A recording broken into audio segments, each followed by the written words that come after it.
Sa pagbubukas ng 2025, muli nating sariwain ang mga historic records na nakamit ng Gilas Pilipinas sa taong 2024. Happy New Year, kaya i-like mo tong video para swertehin. Unang-una noong February window ng FIBA qualifiers kung saan nakaharap ng Gilas ang Hong Kong at Chinese Taipei. Sa dalawang laro, merong average winning margin ng Gilas na 41.5 points. At ito ang highest winning margin of Gilas Pilipinas in a FIBA window in history. And take note mga idol, nangyari pa ito gamit lamang ang triangle offense na di naman dinesenyo para sa isang heavy scoring na opensa.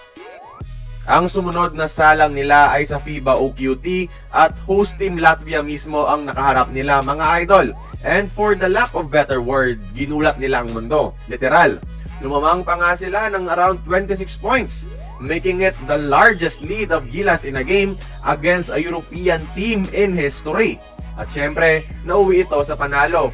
Tinalo natin ang ranked number 6 sa buong mundo, and that alone mga idol is already historic para sa ating Gilas program. And for the first time in decades mga idol, tinalo ng Gilas ang isang European team. Something na di natin magawa noon dahil too big and too good ang kanilang players at sistema. Pero this year mga idol, di lang tayo nakasabay, nanalo din tayo.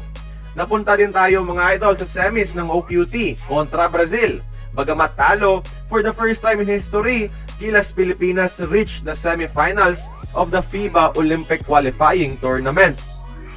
This gave Gilas a lot of confidence sa pagpasok ng November window ng qualifiers. New Zealand ang greatest test natin dito. And from the start, Gilas showed na di lang sila ang dating binubugbog ng mga Kiwi.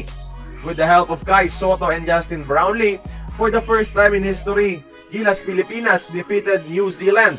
Of course, the following game, dinomina ng Gilas ang Hong Kong.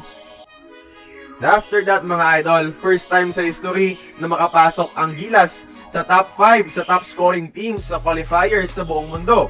Number 1 ang Australia with 97.5 points at number 2 tayo with 96.5 points.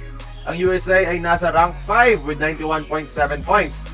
First time in history din natin nalamangan ang US sa ganyang kategorya. At ang kagandahan ng sistema ni Coach Tim ay ang flawless na ikot ng bola.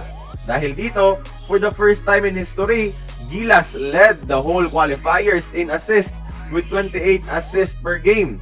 For a team na di kilala sa ball movement noong 2023, nalamangan na natin ang Canada, Australia, US at iba pang mga basketball powerhouses sa buong mundo.